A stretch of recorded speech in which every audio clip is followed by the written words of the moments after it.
¿Qué tal? ¿Cómo están? Bienvenidos y bienvenidas a este nuevo capítulo de Palabras Claras desde la avenida Luis Durán en Temuco. Estamos junto a Jimena Oñate, directora regional del Servicio de Protección Especializado a la Niñez y Adolescencia. ¿Cómo estás? Un largo nombre para este servicio, ¿no? Bueno, el nivel de complejidad de nuestro servicio Lo yo creo amerita. que va en estricta dirección con el extenso del nombre. Hola Matías, ¿cómo estás? Un gusto de poder acompañarte hoy día acá.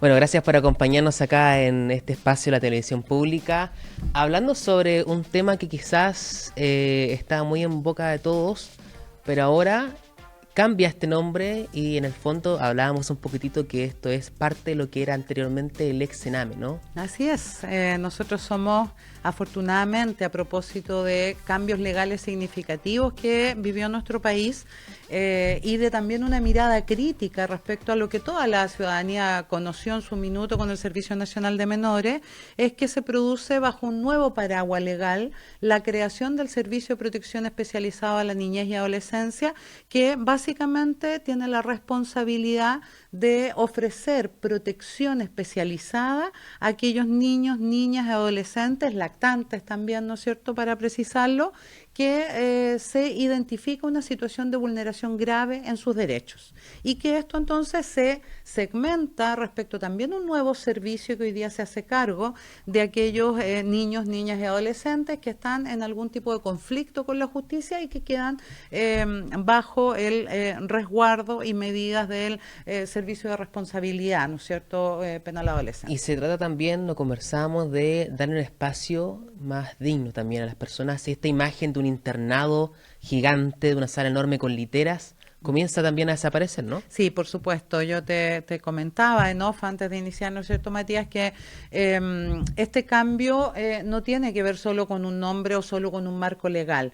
Lo que aquí se modifica es el modo de comprender en coherencia con la Convención de Derechos de Infancia, ¿no es cierto?, generando ciertos estándares de calidad, estrategias y condiciones que ocurren desde la infraestructura en adelante, pero que también afectan el cómo todos, y esto es a partir de la Ley de Garantía de Derechos de Infancia, que es un cuerpo legal que surge un poquitito después que la creación del servicio, ¿ya? Y que nos instala a todos como cogarantes de derechos de la infancia, no solo de la infancia vulnerada, sino que de la niñez en su conjunto, todos como corresponsables de que los niños y niñas tengan condiciones suficientes para desarrollarse de buena manera. Cuando esto no ocurre, ¿no es cierto?, entonces es que se realizan los procedimientos necesarios para el ingreso a alguna de las líneas de atención en el servicio de protección especializada. Y lleva 4 años en el 4 años, servicio. sí. Ha Este cambiado mes estamos de cumpliendo aniversario. 4 años, así es. Ah, qué bien. Sí. Y la evaluación, imagino que se hacen cada mes, pero sobre todo cada año. ¿Qué ha cambiado para los niños? Un niño que estaba en el sistema anteriormente puede decir hoy en día, bueno, efectivamente esta cosa ha cambiado. Bueno, lo hemos mencionado, efectivamente hemos tenido avances muy significativos, pero también nos enfrentamos hoy día a una realidad que supera con creces lo posible de proyectar. Yo tengo una frase bien repetitiva, Matías, y siempre digo, los niños van mucho más rápido que las instituciones, que los adultos y que las instituciones que los adultos nos toca conducir o abordar. Y en este sentido ocurre. Nosotros hemos desarrollado un proceso de intervención especializado. ¿Ya? Voy a tratar de ser bien gráfica para poder transmitirlo adecuadamente. Nosotros hoy día tenemos procesos de diagnósticos que no estigmatizan a un niño bajo una patología X, sino que nos orientan a comprender cuál o cómo es que se da la vulneración de un niño en función de sus características individuales, las características de su familia, las condiciones del entorno en la que vive y los soportes que tiene a su alrededor, ¿ya? Voy a poner un ejemplo súper gráfico. Un niño que ha sido golpeado, por ejemplo, y tiene una familia que reconoce que eso fue una agresión y que se nos fue de las manos, cometimos un error, queremos corregirlo, necesitamos ayuda, y que además tiene un barrio donde tiene posibilidades de desarrollo, de entretención, ¿no es cierto?, y que es seguro, es protegido, es muy distinto de un niño que también fue golpeado, pero cuyos padres utilizan la violencia como un mecanismo de disciplina regular, transgeneracional, es decir, lo ocuparon los abuelitos, los papás, los hijos, con los hermanos mayores, los menores, que además el barrio no se mete mucho en la vida del otro, ¿no es cierto? Entonces, nada, todo el mundo ha sido oídos sordos y tenemos un barrio además con niveles de delincuencia importantes. El hecho es el mismo, ¿no? Tenemos igual un niño víctima de maltrato físico, pero las condiciones que están a su alrededor permiten entender que un niño está más protegido y otro menos protegido. ¿Sí? Bueno, usted me entregó también, imagino que esto es parte de la campaña Los 4 años, que ustedes están acá conmemorando, y sale un número, la gente que, no sé si se ve, ahí se ve claramente, la gente que está en YouTube puede verlo, son 714 niños y niñas que de menos de 4 años que necesitan una familia de acogida. También me imagino que eso es uno de los pilares fundamentales del servicio. Permítame preguntarle si esto es muy distinto a lo que acostumbramos a ver en las películas de la familia de acogida, esto que pasa en Norteamérica, ¿no?, en Estados Unidos, Canadá, donde finalmente le dan la custodia temporal de un niño a las familias para que puedan vivir básicamente con ellos y sea un integrante más de esa familia, ¿no? Bueno, ¿qué es lo que nos interesa a través de estas familias de acogida, ¿no? Yo quiero mostrar esta portada de la revista que a lo mejor se la van a encontrar por ahí en algunos centros de salud, probablemente algunos dirigentes sociales también van a tener acceso a ella. Y que la familia de acogida tiene que ver básicamente con un derecho que es inalienable de todos los niños, niñas y adolescentes, y que es el derecho a vivir en familia. Nosotros hoy día, como te mencionaba hace un ratito atrás, tenemos residencias maravillosas, muy iluminadas, con habitaciones dobles o individuales, con muchos más educadores por niño, ¿no es cierto?, etcétera.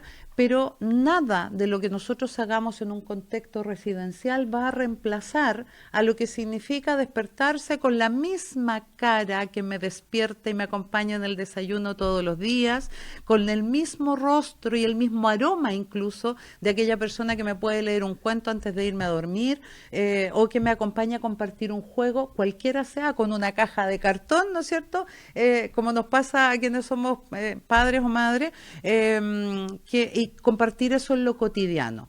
Lo que estamos buscando aquí es que ojalá todos los niños menores de 4 años tengan la posibilidad de que ese periodo del desarrollo que es social, emocional y neurológicamente trascendental y determinante en el resto de la vida de la niñez, adolescencia y la adultez incluso, lo puedan vivir en las mejores condiciones. Las mejores condiciones son estos espacios donde una familia temporalmente, ¿no es cierto?, satisface esta necesidad de vida en familia. Temporalmente, ¿mientras qué? Mientras se habilita la familia de origen para que tenga las competencias suficientes de cuidado y protección, mientras se procesa una situación de adopción, si es que fuera ese el rumbo, ¿no es cierto?, o mientras esa familia identifica a otros actores familiares como la abuelita, el tío, qué sé yo, de la familia extensa para que ese niño pueda retornar allí. En el caso, por ejemplo, que los padres biológicos de estos niños y niñas, y antes de pasar a eso, quiero comentar también que me imagino que ante los 4 años se produce también un proceso para cada niño y niña muy importante, que también es el apego hacia una figura maternal o paternal. Así es, el proceso de apego es un elemento que todo el mundo vinculado a las ciencias sociales, a la medicina, reconoce como fundamental, ¿no? Y por lo tanto, sin más, comentarles que hoy día compartimos una reunión con los equipos de los servicios de salud Araucanía Norte y Araucanía Sur, justamente para ver qué ocurre con bebés pequeños que quedan en una situación que puede ser de abandono, de descuido, qué sé yo, posparto o en los primeros años de vida, para también establecer desde esta corresponsabilidad que yo mencionaba hace un rato atrás, podamos establecer las mejores coordinaciones para que ese bebé no se encuentre en el hospital, no llegue a una residencia y pueda tener un entorno familiar donde ser acogido y cuidado debidamente. ¿Qué necesita o qué requisito debe cumplir una persona para ser una familia de acogida? Y antes, para salir de dudas, que yo soy medio disperso, una persona que tuvo, por ejemplo, la familia de acogida temporal, después me imagino que puede tener algún tipo de prioridad al momento de una adopción, por ejemplo. A ver, nosotros tenemos un marco legal nuevo en proceso, que es la nueva ley de adopción, que estamos todos muy contentos, la verdad, de que se haya resuelto positivamente. Y allí se establecen una serie de condiciones a las cuales no me voy a referir en este minuto porque sabemos que el reglamento que operacionaliza ese marco legal está aún en proceso. Sin embargo, lo que sí se reconoce es que los cuidados o el acogimiento extenso en el tiempo constituye un elemento que esta nueva ley de adopción va a tomar en consideración de manera excepcional, ¿no es cierto? Es decir, cuando puede constituir un riesgo de romper un vínculo significativo de manera excepcional para procesos adoptivos, ¿ya? Pero aquí no se trata de puntajes más o puntajes menos, porque dentro del proceso de habilitación como familias de acogida, una de las cosas que nosotros observamos es justamente la capacidad de los adultos cuidadores que están postulando al acogimiento de ejercer cuidados de carácter temporal. ¿Ya? Es decir, aquellas familias que están preparadas de manera suficiente en términos familiares, sociales y emocionales para acoger a un niño, pero también poder entregarlo amorosamente a aquel espacio donde ese niño o niña va a vivir definitivamente en familia, como te decía, dentro de las Ok. alternativas que conversábamos hace un Ok, y ratito. algo que ocurre en las películas también estadounidenses, ¿no? Que se hace imagen, digamos, de que, no quiero yo calificarlo, pero donde Mm, las familias deben separarse, mm. digamos, y generar un apego en muy poco tiempo, además, se encariña mucho con los niños. Eso, digamos, se evita que pueda ocurrir, digamos, hay un trabajo psicológico también, imagino, con las A familias, ver, ¿no? cuando yo te contaba, Mati, que este servicio ha cambiado, ya, una de las cosas que ha cambiado tiene que ver con la especialización de nuestros equipos y de nuestros procesos, ya. Em, el cambio hacia la especialización significa mejoras de calidad, ¿ya? Y por lo tanto, nosotros identificamos aquellas brechas o desafíos que teníamos en procesos anteriores. Por lo tanto, hoy día lo que se realiza respecto a las familias de acogida es una información capacitación, por decirlo de alguna manera, formación, porque acoger, yo tampoco quiero decir que sea todo un romanticismo, es un proceso difícil, Sí, sí. ¿ya? Altamente desafiante. Acompañamiento previo al acogimiento, una suerte de acercamiento paulatino, si quisiéramos verlo así, soporte interinstitucional, monetario, legal, las familias de acogida, para, como un dato preciso, si acogen niños pequeños, ¿no es cierto?, lactantes, tienen acceso a las licencias postnatales, ¿ya?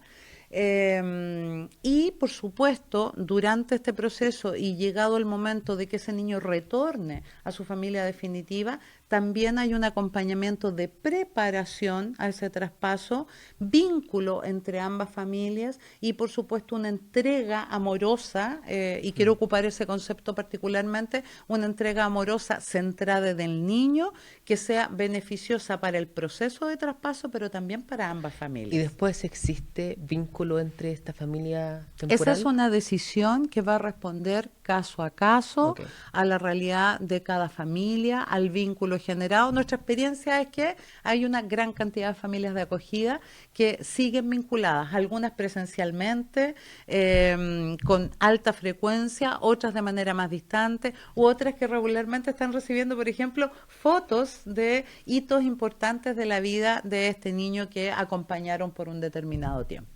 ¿Cuál es la experiencia de esos padres? Usted imagino que ha conversado con muchos de ellos, Eh, porque igual debe ser difícil, yo no soy padre, pero debe ser difícil tener a un niño, digamos, sí. como un hijo y Mm. después tener que despedirse, digamos, en términos de que quiero estar todos los días en tu casa Mira, y que es parte del proceso, igual hay que entenderlo así, ¿no? Yo tratando de ser lo más fiel posible a los relatos que hemos recibido, ¿no? Primero, es una decisión difícil pero entusiasmante, donde muchas de las familias acogedoras encuentran dentro de su mismo círculo algunas resistencias. Ya nos hemos encontrado, por ejemplo, con abuelas que dicen, no, pero tú no sabes todo lo que significa criar a un niño de esa edad, ¿no? Por ejemplo. Eh, lo emocionante que es estar preparando el espacio, ¿ya? Porque obvio que tiene que haber una habitación, ¿no es cierto? Nuestros equipos sugieren a lo mejor pintura de un determinado color, algo que ayude a calmar dependiendo de las características del niño o niña, ¿no? Luminosidad del ambiente, imagino. Exacto, qué tipo de juguetes son propios para la edad, qué tipo de ropa, etcétera. Eh, Cuando durante el proceso de acogimiento lo que más escuchamos es la tremenda diferencia y el tremendo avance que se produce entre el niño o niña que reciben y lo que ven que comienza a modificarse a los días, al par de semanas y sin duda que con los meses, niños que no hablaban comienzan a hablar fluidamente como si hubieran empezado a hablar un año antes de llegar a esa familia, ¿ya? En términos de motricidad, en términos de interacción, los cambios en el acercamiento físico, afectivo, los niveles de independencia. Nos contaba hoy el otro día una familia que cuando ellos recibieron a un pequeño, este era muy independiente porque estaba viviendo en un sistema residencial donde había muchos niños más y por lo tanto la autonomía era parte de su adaptación. Pero paulatinamente en esta familia comenzó a depender de estos adultos para cosas muy simples. Ya no se preparaba solo algo para comer, sino que comenzó a pedir ayuda. Y uno pudiera pensar, eso es un retroceso. Su familia acogida lo comentaba así. Uno pudiera pensar que eso es un retroceso en autonomía, pero es un avance en términos de la confianza y la natural dependencia, o dicho de otra manera, autonomía progresiva, ¿no es cierto?, de un niño ajustado a su edad en un entorno familiar. Y respecto a este momento que parece que es el que más nos asusta naturalmente, Naturalmente, ¿no? del desapego y la inclusión de este niño o niña a su familia definitiva, fíjate que yo recuerdo una frase muy hermosa que un padre acogedor nos decía, sí, esto es muy duro, estamos sufriendo mucho, pero nosotros somos adultos y lo vamos a superar. En cambio, a esa niña le cambiamos la vida y eso no va a cambiar, eso se va a quedar siempre allí. Entonces creo que esas experiencias dan cuenta de un proceso que es muy positivo y muy significativo, no solo para el niño o niña, sino que básicamente para todo el entorno familiar y el núcleo que lo acoge. Esta revista dice niños y niñas de menos de 4 años que necesitan una familia de acogida. Pero me imagino que no solo los niños de menor de 4 años No, pueden ser parte de la familia de acogida, ¿no? no, por supuesto que no. Nosotros tenemos niños, incluso adolescentes, que son incorporados a familias de acogida. Fundamentalmente, Mati, familias extensas, ¿no? Se logran procesos de intervención o lo que nosotros llamamos de revinculación familiar con los niños más grandes, sobre todo con un familiar que a veces es un poco lejano, pero que frente a una situación de vulneración, ¿no es cierto?, se activan mecanismos protectores y con un poco de acompañamiento, abuelos, tíos, a veces hermanos mayores o incluso familia más lejana, está disponible y se entrena o acompaña para recibir a niños mayores. ¿Por qué nosotros ponemos el énfasis en niños menores de 4 años? Básicamente porque la neurociencia nos dice lo clave que esta etapa del desarrollo es para todo el resto de la vida, ¿no? Entonces, todos los niños que están en residencia, nosotros esperamos que podamos todos colaborar para restituir su derecho a vivir en familia, ¿ya? Pero son prioritarios los menores de 4 años por el impacto que este grupo etario o que este tramo de la vida tiene en el resto de nuestra existencia. No puedo no acordarme, imagino que a la gente igual le ha pasado, la infinidad de películas que hay respecto a la familia de acogidas temporales en Estados Unidos. De hecho, se habla también de esta reunión que tienen los padres junto a otros padres ¿no? Que es un circo, no sé si en Chile pasa, pero tengo esa imagen. Y conversan también de lo difícil que es en ocasiones tener este nuevo desafío, ¿no? Mm. Padres que quizás tienen mucho entusiasmo y que son las primeras semanas, digamos, muy lindas y después comienza a ponerse un poco difícil, que también parte de este camino. Eh, Difícil, pero muy hermoso también, imagino, ¿no? ¿Eso pasa acá en Chile también, ese acompañamiento entre padres? A ver, el proceso para convertirse en familia de acogida, Matías, parte, y aprovecho de compartirlo con quienes nos escuchen y nos vean, con un pequeño botoncito que dice quiero acoger y que está en la página web del Servicio de Protección, donde todos los jueves a las 19 horas en formato online tenemos charlas informativas donde nadie queda registrado ni le vamos a tomar Mm. no lo vamos a dejar atrapado para Ni lo van a nada. llamar a spam como... Exactamente, simplemente es tener un espacio donde en directo nos enteramos respecto a todas estas dudas que aparecen, estas preguntas y que, quién sabe, preguntamos con los amigos, no hay mucha claridad. Entonces, ese es el primer momento. Si luego de esa información general, ya, uno cumple con las exigencias que son mínimas y quiere iniciar el proceso de acogimiento, hay un proceso de evaluación, hay un proceso de formación y durante ese proceso de formación, que puede durar un par de meses, existe mucho esto que tú planteas, ¿no? Encuentros con otros adultos que están en el mismo proceso que yo, y que si bien nosotros no intencionamos que existan círculos o vínculos de amistad y de colaboración, lo que naturalmente pasa es que eso Mm. ocurre, ¿no? Nosotros tendemos a vincularnos con quienes sentimos que hay sentidos comunes que nos convocan y por lo tanto termina ocurriendo. Nosotros la semana pasada certificamos tanto a familias de acogida como a familias adoptivas y lo que termina pasando es que ellos se comparten los números de teléfono, se llaman frente a algo que ocurrió, ¿no es cierto? Comparten un grupo de WhatsApp, entonces se va generando también una red de apoyo natural entre estas familias. Mira, aquí está servicioprotección.gov.cl, ¿no? Así Esa es es. la página que usted hacía mención. Sí. Y también en esta revista señala los requisitos, ¿no? Mm. Dice que debe ser mayor de edad, no tener antecedentes penales, no estar inhabilitado para trabajar con lactantes o niños, niñas y adolescentes, y tener un compromiso y motivación para cambiar la vida de un lactante, niño, niña, adolescente.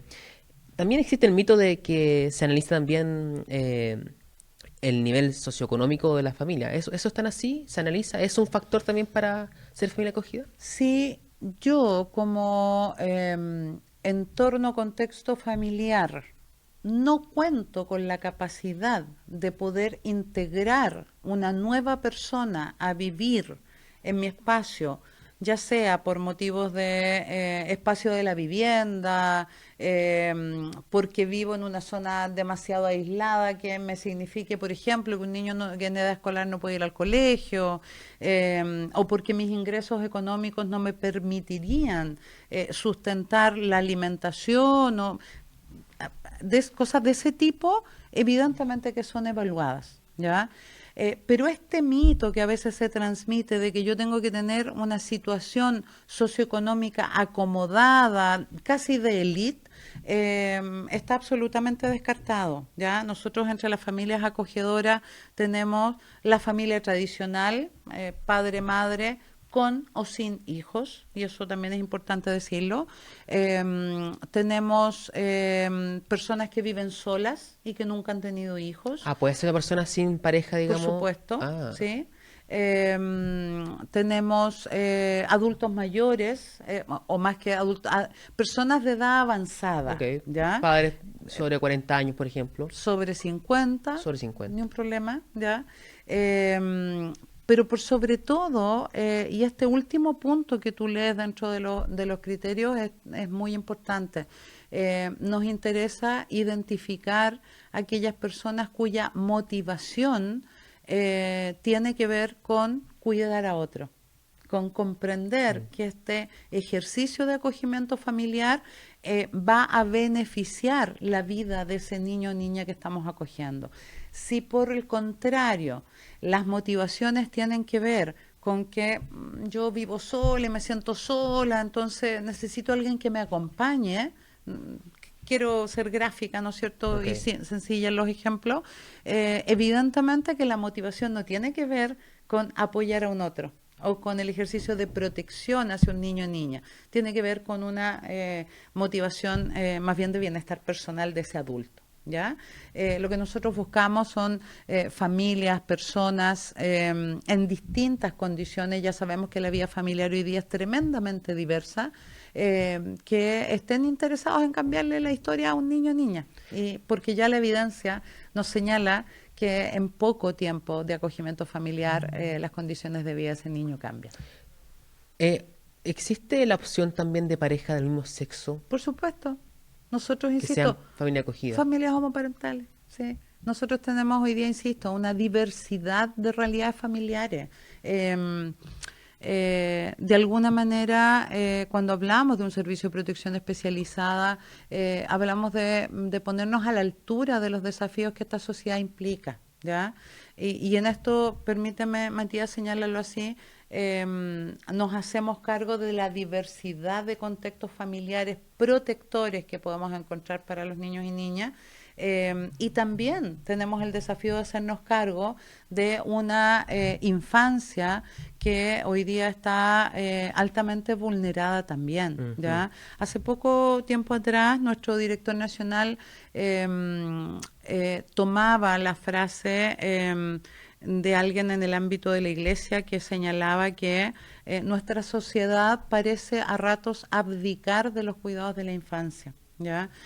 Hoy día lo que nosotros nos encontramos son con desafíos de protección especializada muchísimo más compleja.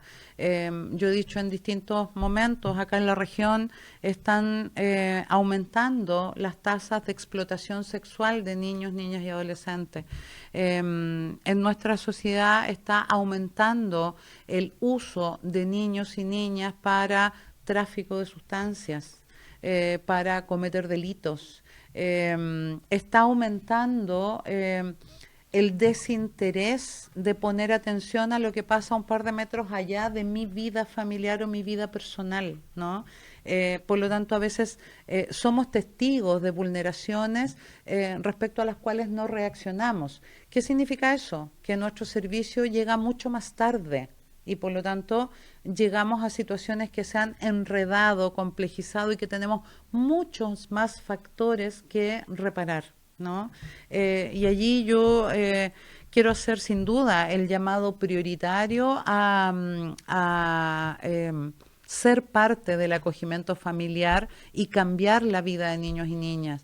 Pero también quiero hacer el llamado a que seamos ciudadanos activos respecto a lo que hoy día, en función de los cambios que nuestro país ha hecho a través de la Ley de Garantía de Derechos de Infancia, a operacionalizar en nuestra cotidianeidad que somos todos corresponsables del bien de niños y niñas. Que un niño esté bien o mal no es responsabilidad de un adulto, es responsabilidad de una sociedad que en la cotidianeidad la hacemos todos nosotros, todos, en los distintos roles. No es solo el profesor, el psicólogo, la enfermera, el consultorio. Somos los adultos los que podemos identificar situaciones que son vulnerantes y por lo tanto actuar en coherencia. Está leyendo acá que dice y pregunta este libro, ¿cuánto tiempo dura el acogimiento de, de un niño, ¿no? En una familia? Máximo 18 meses, ¿no? Pero este podría extenderse si el caso lo requiere. Así ¿Qué es. casos podría ser requeribles, por ejemplo? Cualquier caso donde la situación vital de ese niño o niña no permita que en un año y medio tengamos una respuesta suficiente para el retorno a una familia definitiva. Y esto puede ser porque contactamos a algún familiar que estaba en la región de Arica y Parinacota y comenzamos a trabajar para revincularlo con ese tío, ¿ya? Pasando toda la rigurosidad que ello requiere, y sucede que por algún motivo este familiar no pudo terminar un proceso que le permitiera establecer un vínculo con ese niño. Trabajamos hacia allá, pero muchas veces hay situaciones que, perdón que lo diga así, Matías, pero que es la vida, que es la misma vida que vivimos todos, ¿ya? Que nos presenta situaciones que no son posibles de resolver en función de lo planificado, ¿ya? Nosotros esperamos que los acogimientos tengan un periodo acotado. Para ser súper transparente, mientras menos tiempo ese niño tenga que pasar fuera de su familia definitiva, mejor proceso vamos a lograr. Pero aquello tiene diversidad de situaciones, ¿no? Cambios en la vida que no permiten que esos planes necesariamente vayan a lo esperado y sin duda que lo que no nos puede ocurrir es que cometamos errores o podamos exponer a algún niño vulnerado a nuevamente estar frente a riesgos importantes. Bien, aquí lo último que quiero señalar sobre este tema en particular, nos queda poquito tiempo, es si se puede escoger un rango de edad Sí, por para los supuesto. niños. ¿Ya? Sí. Eso se pregunta en principio, me imagino, ¿no? Claro, dentro de las entrevistas iniciales nosotros siempre les preguntamos a las familias que están interesadas en el acogimiento si hay algún tramo etario del cual ellos se sientan más cómodos, porque, ojo, yo quisiera desmitificar esta frase de que hay una persona que puede ser buen o mal papá, ¿ya? Y probablemente hay familias que tienen sus hijos y que sus hijos son distintos, ¿no? Y tienen un hijo súper tranquilito con el que se entienden muy bien, pero tienen otro hijo criado igual, que es muy inquieto y que les cuesta mucho más ejercer ahí la parentalidad, ¿ya? Eso ocurre con todos los adultos al cuidado de un otro, ¿ya? Hay situaciones que son más fáciles, otras que son más difíciles. Hay gente que le dificulta tener un bebé muy pequeñito por el tipo de cuidados que requiere y por lo tanto se siente mucho más competente y habilitado en un niño de 4, 5, 6 años, ¿no? Esas comillas, preferencias o que en el fondo constituyen habilidades que los adultos manifiestan para ejercer el acogimiento, evidentemente que son tomadas en consideración. Bueno, la página entonces, la repetimos, por favor, es www. servicioprotección.gov.cl. Exacto, y jueves, 7 de la tarde, todos los jueves, 19 horas, desde su teléfono, su computador, ¿no es cierto? En un espacio de aproximadamente 1 hora, cualquier duda que no pueda resolver entre la red de amigos, ahí la puede hacer en absoluta tranquilidad y sin ningún compromiso, como dicen, ¿no? No, no es que va a ser un spam después que lo No, llaman no, a no, cada no rato. me van a perseguir para lograr que acoja a un niño o niña. Quiero cambiarle de tema, porque nos queda poquito tiempo, preguntarle, porque ustedes también, me imagino que ven muchos casos a lo largo de Chile. ¿Cuándo el servicio decide intervenir, ¿no?, en una familia que se puede ver o reciben denuncia de que hay un niño que está siendo vulnerado? La verdad que nosotros no decidimos, ¿ya? Nosotros tenemos el mandato de un tribunal o la solicitud desde los sistemas de protección universal, ¿ya? Por si la gente lo ha escuchado, hoy día existen las oficinas locales de infancia o de niñez, OLN, donde el colegio, el consultorio, la junta de vecinos o incluso los propios niños solicitan ayuda también frente a una situación de vulneración. ¿Qué es lo que nosotros hacemos? Que hoy día contamos con un programa de diagnóstico clínico especializado, ¿ya?, que, insisto, no diagnostica, ¿no?, sino lo que hace es comprender la situación En su entorno. de protección o vulneración en la que se encuentra ese niño o niña, y en función de esa mirada comprensiva le responde al tribunal o a la oficina local de niñez una sugerencia, entre las cuales puede estar el que ese niño o niña, por la gravedad de su situación desproteccional, debe ingresar a algún tipo de intervención nuestra. Nosotros hoy día tenemos algunos programas que vienen todavía desde el antiguo Sename, pero también, Matías, estamos con una serie de ofertas especializadas nuevas propias de este nuevo servicio, Yo además quiero compartir que esta región ha sido seleccionada, nuestro servicio en esta región, junto con la región del Ñuble, vamos a ser las regiones que vamos a pilotear la oferta de mayor especialización, ya los programas de intervención especializada y los programas de intervención terapéutica. Por lo tanto, este organismo que comprende, diagnostica, describe cuál es la situación en que se encuentra un niño o niña, es el que sugiere, ¿no es cierto?, las acciones que debemos seguir. Por lo tanto, allí nosotros ingresamos a esa oferta y comenzamos a hacer la intervención con el niño, con su familia, con su entorno, con las instituciones de las cuales participa, etcétera. Lo último, ¿dónde hay que denunciar en caso de que uno sea testigo o quiera que este caso, por ejemplo, se investigue? Ustedes no sé si son la primera etapa donde hay que recurrir, bien digo. A ver, en lo formal, las oficinas locales de niñez que se encuentran en las 32 comunas de esta región, al alero de los municipios, ¿ya? Son la puerta de entrada al sistema universal y administrativo de protección. Por lo tanto, eso es en lo formal, ¿no? Esa es la vía donde se van a hacer los despejes, las orientaciones y las derivaciones que son necesarias. Sin embargo, yo reitero, todos los organismos somos garantes de derechos de infancia.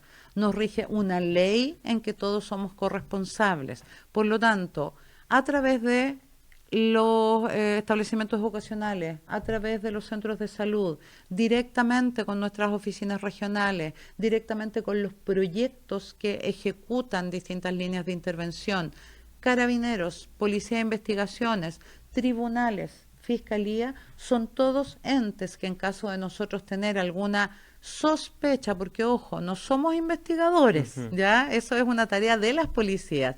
Al tener cualquier sospecha de una vulneración de derechos de niños y niñas, estamos todos llamados a poder realizar la denuncia por el mecanismo más fluido y cercano que tengamos. Bien, Jimena Oñate, muchas gracias por acompañarnos. Sé que tiene una agenda ocupada después, así que ¿le gustó el espacio, el estudio? Absolutamente. A mí me encanta poder conversar de intentar simplificar esto que si bien nosotros somos un servicio especializado, lo que hacemos responde a la vida cotidiana de las personas.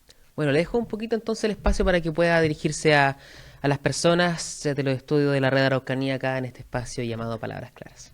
Bueno, haciendo carne las palabras claras, yo quiero invitar a quienes nos ven hoy día o en cualquier momento a identificar cuál es la corresponsabilidad que todos los adultos tenemos con niños y niñas. No deleguemos eso en el colegio, en la atención de salud. Todos tenemos que construir un contexto, un entorno saludable. Y si a alguien no le resulta, por algún motivo, ni siquiera es necesario juzgar. Si a alguien no le resulta ser un adulto protector con un niño o niña, debe haber otro adulto cercano que lo identifique y busque mecanismos de apoyo. En particular, esta tarea, ¿no?, de las familias de acogida, una tarea llena de amor y que efectivamente, como hemos llamado esta campaña, puede cambiar la historia de vida de un niño o niña que hoy día lo necesita. Nosotros vamos a seguir haciendo nuestro trabajo cada día con más desafíos y lo mejor posible a pesar de las complejidades. Pero siempre lo he dicho, solos no podemos y cada uno de los ciudadanos y ciudadanas de este país tiene algo que aportar con sus niños cercanos, con los niños de su familia o en estas tareas enormes de acoger a un niño en un contexto familiar de manera temporal. Bien, directora, muchas gracias. Gracias a ti, Matías, un gusto. Y a ustedes que están a través de las pantallas, en esta plataforma digital de la televisión pública, gracias por acompañarnos. Nos vemos el próximo viernes, si la agenda lo permite, en este nuevo episodio de Palabras Claras desde la Red Araucanía. Que esté bien y buenas tardes, buenos días, depende de quién nos vea. Que esté bien, chao, chao.